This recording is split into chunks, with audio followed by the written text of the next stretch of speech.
अस्सलामुअलैकुम। अल्लाह आप सबको सलामत रखे और बहुत सारी खुशियाँ देखना नसीब करे, आमीन।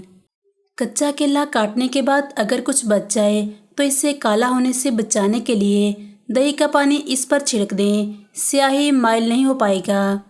केक को बेकिंग ट्रे में डालने से कबल इस पर चिकनाई लगा देते हैं। अगर चिकनाई लगाने से पहले ट्रे में खुश्क आटे को छिड़क दें तो बाद में केक आसानी से टूटे बगैर ट्रे से बाहर आ जाएगा।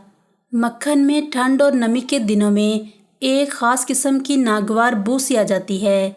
इससे बचने के लिए इसमें धनिया के चंद पत्ते डाल दें। मक्खन को जब उबाल लें या पिघलाएं तो बाद में इसे छान लें। शीशे के बर्तन में गर्म अशिया डालने से कबल इसमें पेपर नैपकिन लगा लें।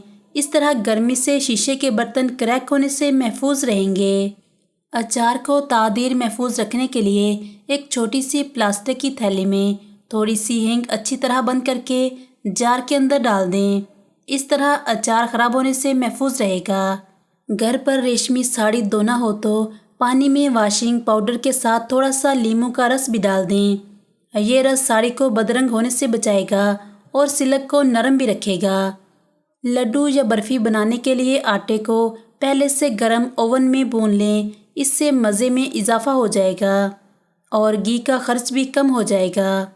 अपनी ज्वेलरी को चमकदार और रोशन बनाने के लिए इन्हें उबले हुए आंवला और रीठा के पाउडर में 1 घंटे के लिए छोड़ दें। इसके बाद किसी पुराने टूथब्रश से इन्हें रवां पानी में धो लें।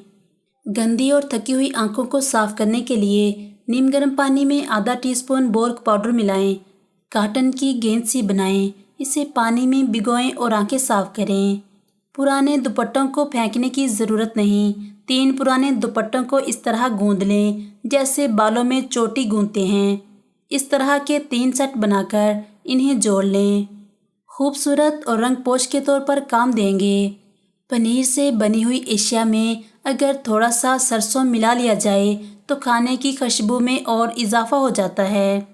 रोटी बेलते वक्त चारों तरफ यकसां दबाव डालें, वरना पकाते वक्त रोटी इस जगह से कच्ची रह जाएगी जहां दबाव कम पड़ेगा।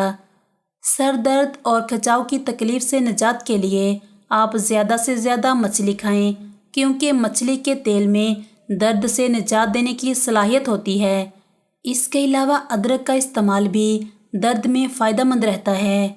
अगर आपको नींद आने की शिकायत हो तो शहद को बतौर ट्रैंक्विलाइज़र इस्तेमाल करें। शहद के इस्तेमाल की बदौलत आपको नींद जल्दी आ जाएगी। टमाटर खाने से कब्ज़ की शिकायत दूर होती है और आंतों को फ़ायदा होता है। जिस्म में मर्ज़ का मुकाबला करने की क़ुव्वत बढ़ती है। दांतों की हिफाजत करता है। खांसी नज़ला ज़ुकाम में इससे परहेज़ करना चाहिए।